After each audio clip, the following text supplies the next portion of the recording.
¿Seguís la emisión de En Perspectiva en Video HD? ¿Nos escuchás online en cualquier parte del mundo? ¿Navegás en nuestro sitio web?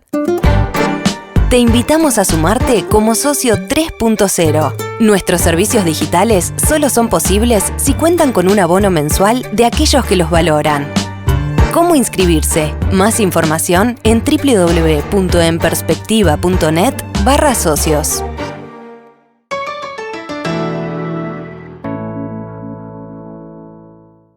Este domingo llega el tercer mojón del proceso electoral que comenzó en junio con las elecciones internas. En esta ocasión se vota por una fórmula, un presidente y una vicepresidente de la República. ¿Cómo se vota? ¿De qué manera trabajará la Corte Electoral este domingo? ¿Cuándo tendremos el resultado oficial? Pero además, ¿qué ocurre con hojas de votación que están circulando recortadas, donde por ejemplo no figura la fecha de esta segunda vuelta? De estos y otros temas vamos a conversar a partir de este momento con el doctor Wilfredo Penco, vicepresidente de la Corte Electoral. Doctor Penco, buen día, gracias por acompañarnos otra vez. Buen día, Emiliano, con mucho gusto, como siempre. Sí, aquí estamos en esta serie de entrevistas que ya tiene larga historia. Esta vez es una entrevista más breve porque la elección es más simple, ¿no? Así es la elección más simple de todo el proceso electoral. Sí.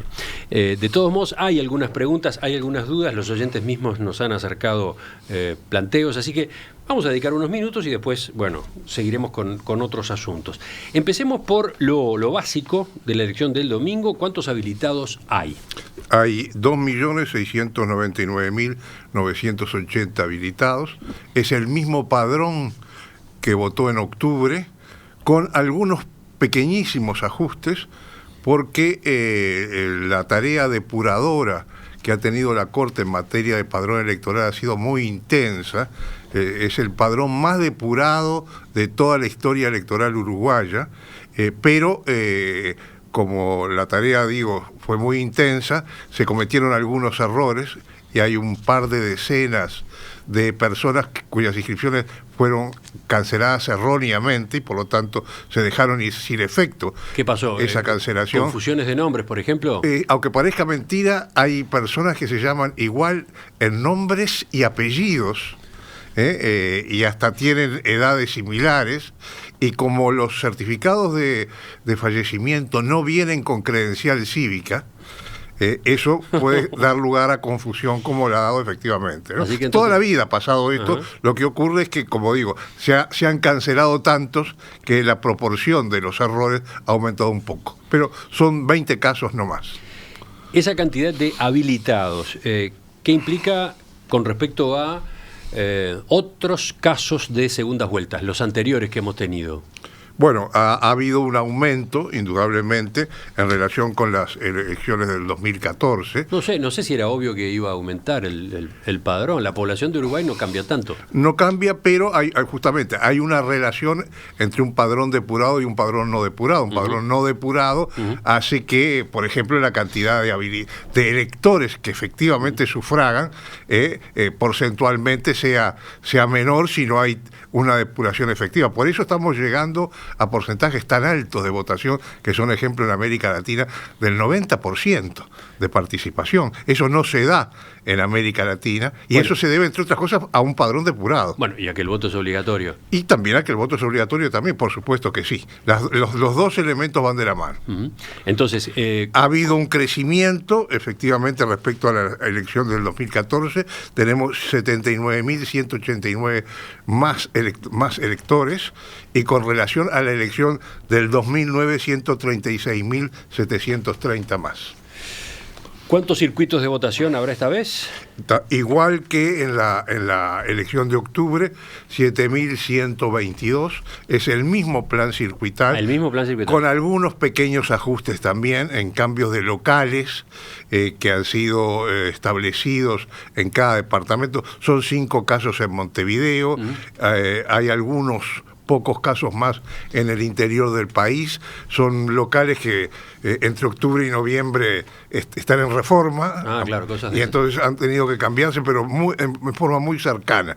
De todos modos, entonces, la recomendación es que el ciudadano revise. Sí, es conveniente que revise. Hay un buscador en la página web de la Corte con serie y número. Inmediatamente aparece el número del circuito y el local donde corresponde votar, y si ese local es accesible o no, que esa es la novedad que fue introducida en octubre. Recordemos ese detalle. Sí, ¿Cómo funcionan los circuitos accesibles? ¿De qué manera han sido elegidos? Los primeros circuitos de cada serie en todo el país son circuitos accesibles, y las personas en situación de discapacidad motriz que le corresponde votar en un circuito no accesible puede hacerlo en ese primer circuito de la serie vigente, siempre exhibiendo su credencial y debiendo firmar una declaración jurada de su condición en situación de persona en situación de discapacidad motriz. En ese caso, voto observado simple. Voto observado simple, efectivamente. Pero cabe la posibilidad de votar en un circuito que no es el que le corresponde, porque esa es la situación. Esa es la situación, en efecto. Esa alternativa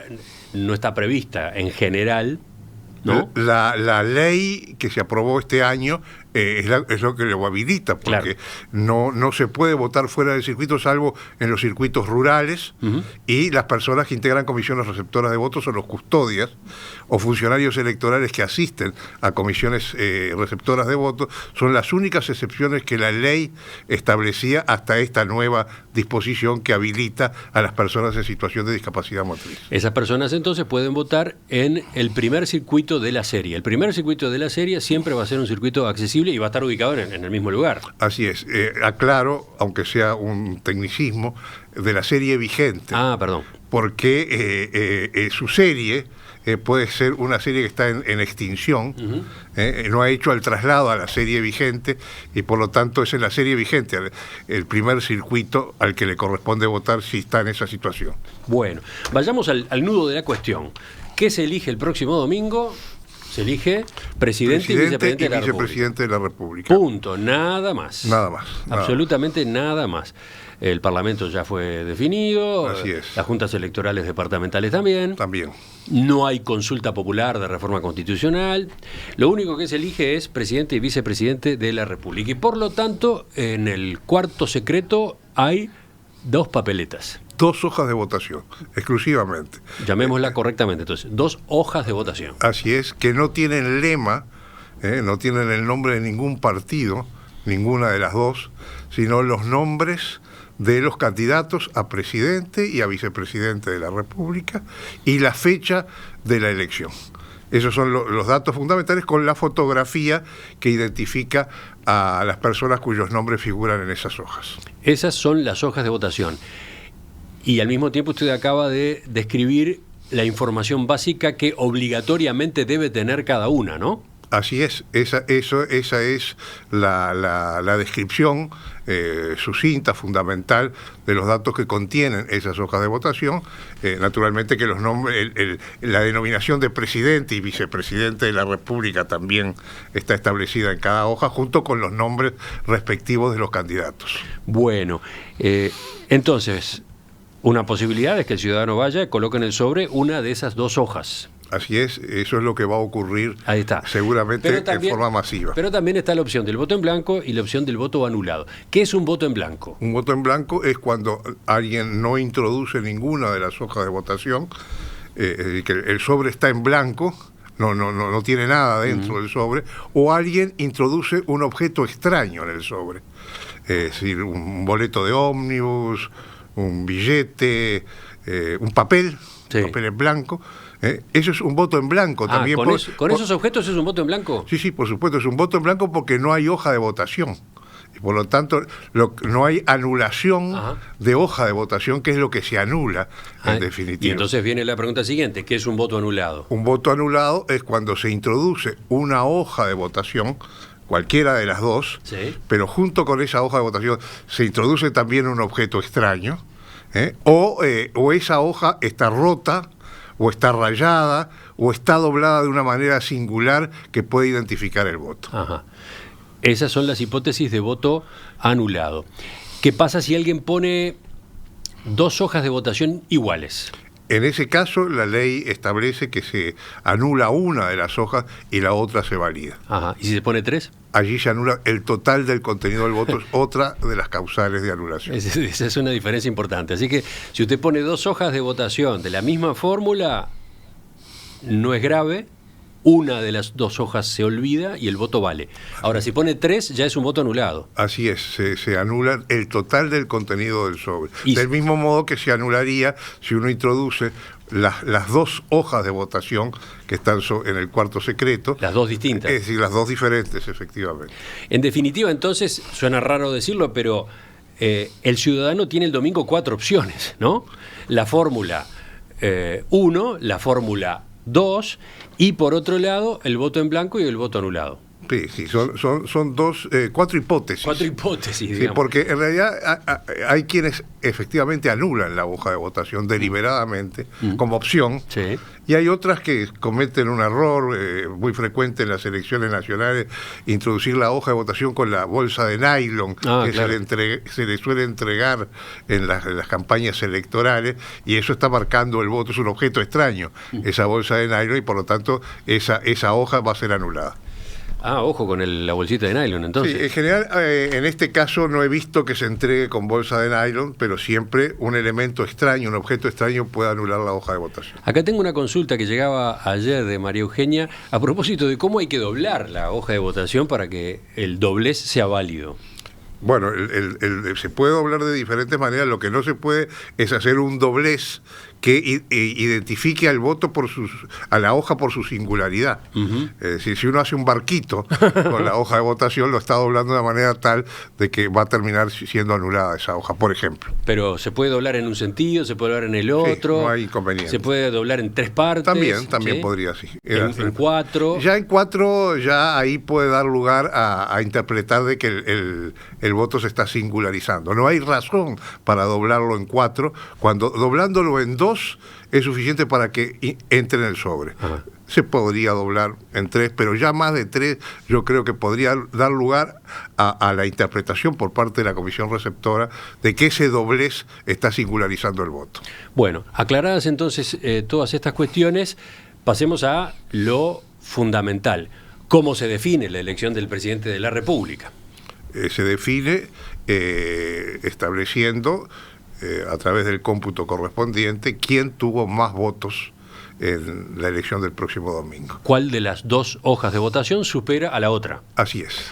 Así nomás, punto. Nada más. Por lo tanto, el voto en blanco y el voto anulado, que recién mencionábamos con otras alternativas, no inciden para nada en esta ocasión. Desde ese punto de vista no inciden, porque reitero, lo que importa es qué cantidad de votos tuvo cada una de las hojas de votación que se están votando en esta oportunidad. O sea, no se le exige a una hoja de votación tener un cierto porcentaje del total de votantes, por ejemplo. En absoluto. No. A diferencia de otros casos, como por ejemplo en la primera vuelta, que se exigía la mayoría absoluta del total de votos emitidos.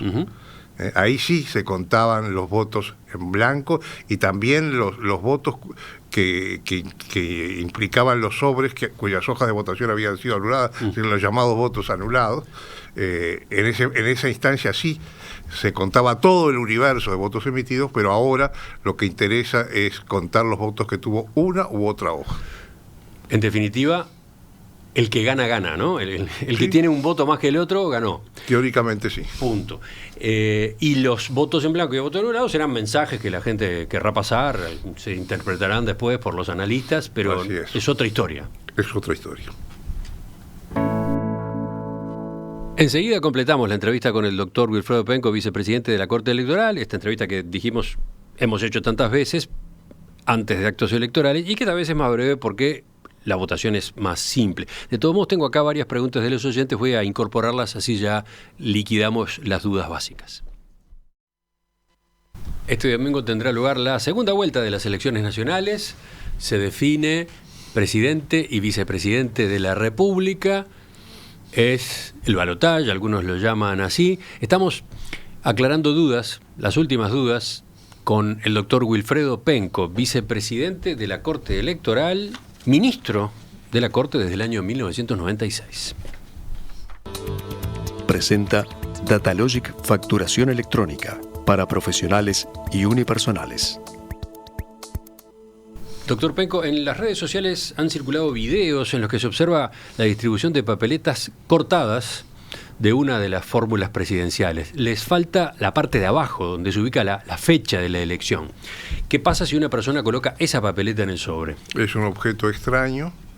¿Es un objeto extraño? Es un objeto extraño, efectivamente, porque no es la hoja que cumple con los requisitos del registro correspondiente. Y por lo tanto se considerará objeto extraño. Seguramente así lo va a valorar en el caso hipotético de que aparezcan. Ajá. Porque una cosa es de que circulen, otra cosa es de que efectivamente aparezcan en los sobres. El elector, si es una hoja de votación recortada, es muy probable que lo advierta. Por otra parte, en el cuarto secreto estarán ubicadas las hojas de votación respectivas. Tendrá la opción de tomar una de las dos hojas que están en el cuarto secreto. En fin, este es un tema que tendrá que ser analizado en el caso de que aparezca en la instancia y a través de los procedimientos que marca la ley. Ajá. Procedimientos que ofrecen muchas garantías para el elector, como pocos en el mundo, como pocos sistemas en el mundo. Porque en primer lugar tendrá que valorar esa hoja la comisión receptora. El delegado de esa fórmula presidencial, si la comisión lo considera un objeto extraño, entonces podrá recurrir y dejar la constancia en el acta. Después tenemos el escrutinio departamental. Uh-huh. Y en el escrutinio departamental va a ser considerado por parte de la Junta Electoral correspondiente ese voto con esas características, y en el caso de que la Junta Electoral del departamento ratifique lo que resolvió la comisión receptora de votos, todavía quedará una tercera opción, y es de recurrir ante la Corte Electoral, que es la que tiene la última palabra. Es decir, que esa hoja de votación con esas características, que no cumple con los requisitos reglamentarios y legales, podrá ser examinada en 3 oportunidades por parte de los órganos competentes. Pero, por ejemplo, la distribución de papeletas con una característica como esa, con un recorte como eso, ¿puede ser considerado un fraude? ¿Es un delito distribuir ese tipo de papeletas? Por supuesto que ese es un documento electoral, y si se comprueba de que se está distribuyendo, podría dar lugar a una denuncia ante la Fiscalía correspondiente, en la medida en que se está distribuyendo documentos electorales que no cumplen con los requisitos correspondientes. La Corte Electoral emitió una resolución a propósito de algunas papeletas con errores de imprenta. ¿Cómo es eso? Es una situación diferente. Uh-huh. Puede ocurrir que haya errores de imprenta que han sido denunciados por los delegados de las fórmulas presidenciales. Ha ocurrido en esta oportunidad. Las dos fórmulas presidenciales, a través de sus representantes, pusieron de manifiesto ante la Corte ejemplos concretos de errores de imprenta.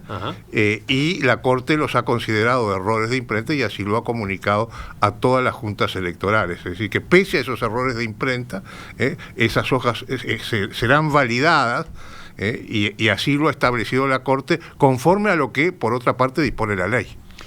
Después hay preguntas de oyentes que consultan a propósito de una campaña que estaría circulando en redes, exhortando a que cuando el ciudadano entra al cuarto de votación, marque con una lapicera cuidadosamente las hojas de votación contrarias, de modo de que esas se terminen anulando, ¿no? Como para perjudicar a la opción rival. ¿Qué pasa con situaciones como esas? Naturalmente que si efectivamente se comprueba una situación de ese tipo, también estaríamos ante un delito electoral, en la medida que se está alterando un documento electoral como es la hoja de votación. Claro, pero ¿cómo se sabe quién lo hizo? Porque por lo visto esto está planteado para que lo haga el ciudadano cuando entra al cuarto secreto. Vota y al mismo tiempo marca las otras papeletas y las estropea de ese modo. Sí, efectivamente ha ocurrido que ese hecho sucedió en anterior oportunidad, y la persona que entra después denuncia esa situación. Se comprueba de que antes de que entrara el ciudadano anteriormente, ya cuarto secreto se había inspeccionado y estaba en excelentes condiciones, y por lo tanto esa información queda registrada en el acta, y eso puede dar lugar a una denuncia penal. Hay partidos políticos que van a trabajar justamente para controlar, evitando que falten o se destruyan papeletas. ¿Qué pasa? ¿Los delegados de las dos fórmulas van a entrar entre voto y voto al cuarto secreto? No, pero sí lo que se ha dispuesto por parte de la Corte es que periódicamente el presidente de mesa, que es el que tiene que entrar al cuarto secreto a inspeccionar, lo haga con periodicidad y también ante un pedido de un delegado de una fórmula presidencial, naturalmente que en forma prudencial. Hay oyentes que preguntan esto, acá tengo el mensaje de Luis, para evitar todo este asunto de las hojas marcadas u otro tipo de problemas, ¿por qué no se hace como en Australia? Allí hay una sola hoja con 2 opciones. Se ahorra además miles de impresiones y de intervenciones varias. Hay una hoja y el ciudadano cuando entra elige A o B. Sí, efectivamente, eso es lo que es el sistema que se usa prácticamente en toda América, no solo en Australia, pero nosotros y algunas provincias argentinas todavía seguimos usando hojas de votación, aunque la solución que se plantea también presenta problemas de interpretación. ¿Cuáles? Claro, por ejemplo, si lo que tiene uno es que marcar en esa papeleta donde están las 2 opciones la opción de su preferencia, el tema que se plantea muchas veces es cómo la marca. Si la marca, por ejemplo, fuera, si sale la marca fuera del rostro, por ejemplo, del candidato, si esa marca vale o no, si esa marca tiene que hacerse con una cruz, si alcanza con solo una línea, se plantea todo tipo de interpretaciones, lo he visto en América, a la hora de definir un voto en esas condiciones, y que cada sistema tiene sus pros y sus contras. Bueno, para ir cerrando, estamos hablando de una elección que tiene voto obligatorio. Es obligatorio. Quedó dicho al pasar hoy más temprano. ¿Cuáles son las sanciones a que se expone quien no vota? Hay una serie de sanciones que establece la ley, entre otras, no se podrán otorgar escrituras públicas, salvo testamento y las provenientes de ventas judiciales. No se podrán cobrar dietas, sueldos, jubilaciones, pensiones de cualquier naturaleza excepto la alimenticia. No se podrá ingresar a la administración pública. No se podrá inscribirse ni rendir exámenes en las facultades de la universidad, ni en los institutos normales, ni en los institutos de profesores. Ni siquiera se podrán obtener pasajes para el exterior. Todas estas consecuencias están establecidas en la ley y son exigibles desde 120 días después de la elección y durante 365 días. Y para evitarlas hay que pagar una multa. Para evitarlas, primero, lo que se puede es justificar el no haber emitido, y las causas de justificación son padecer enfermedad, invalidez o imposibilidad física, o hallarse ausente del país, o razones de fuerza mayor. Si todo esto se justifica, y para eso hay un plazo de 30 días que empieza a correr después, 48 horas después de ocurrido el acto. Si se justifica, no hay consecuencia el hecho de haber votado, y si no, hay que pagar una multa que asciende a 1.200 pesos, multa que se duplica tratándose de funcionarios públicos o de profesionales con títulos de la Universidad de la República. Ahora, coloquémonos en la hipótesis de alguien que no votó en la primera vuelta. También podrá, por supuesto, votar. No solo podrá, sino tendrá la obligación de votar en esta oportunidad, y tendrá que justificar o pagar las multas correspondientes a las 2 instancias si no votó en las 2 instancias, o de una si dejó de participar en una. O sea, el trámite relativo a no haber votado en la primera vuelta lo tiene que hacer después. Lo hace, empieza a correr el plazo para las 2 instancias a partir del 26 de noviembre. Ajá. O sea que si no se votó en la primera, se puede votar en la segunda. Sí, sin duda. Pero tendrá que justificar o pagar la multa de su ausencia en la primera. Está la confusión que siempre aparece: si alguien perdió la credencial o no la encuentra, ¿puede votar igual? Puede votar igual en el circuito que corresponde a su credencial cívica. Tiene que recordar cuál es su credencial actual. Así es. Y va y se presenta, no tiene que llevar la cédula.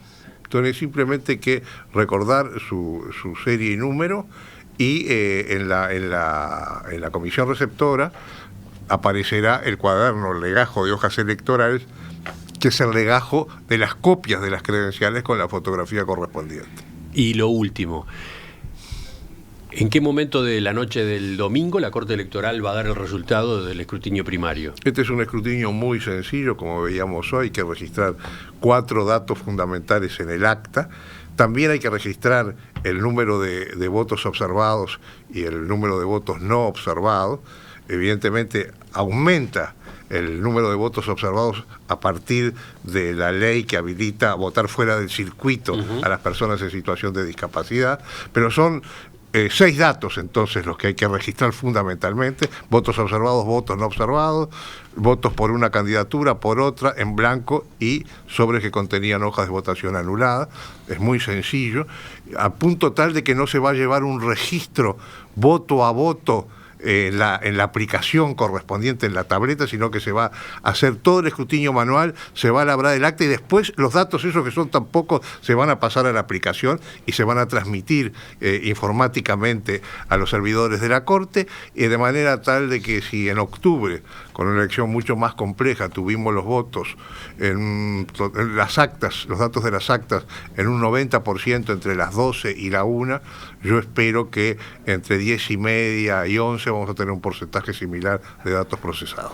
Entre 10:30 y 11. Sí. 90%. Yo creo que sí. ¿Y qué? ¿Medianoche o algo así? ¿100%? No, nunca se llega al 100%, siempre queda algún acta rezagada o algún acta con errores que pasan al escrutinio departamental, justamente, que es ahí donde se revisa por qué hay errores tan importantes que no pueden ser subsanados. Doctor Wilfredo Penco, vicepresidente de la Corte Electoral, ha sido muy amable. Las respuestas creo que han sido claras. Si los oyentes tienen otras consultas, pueden ir a la página de la propia Corte, ¿no? Sí, a la página de la propia Corte Electoral, que es una página cada vez más amigable, como suele decirse, está toda la información necesaria en relación con este acto electoral del próximo domingo. Volvemos a conversar en cualquier momento. Capaz que el domingo mismo, en la mañana, durante la emisión especial de En Perspectiva. Claro que sí. Hasta pronto. Hasta pronto.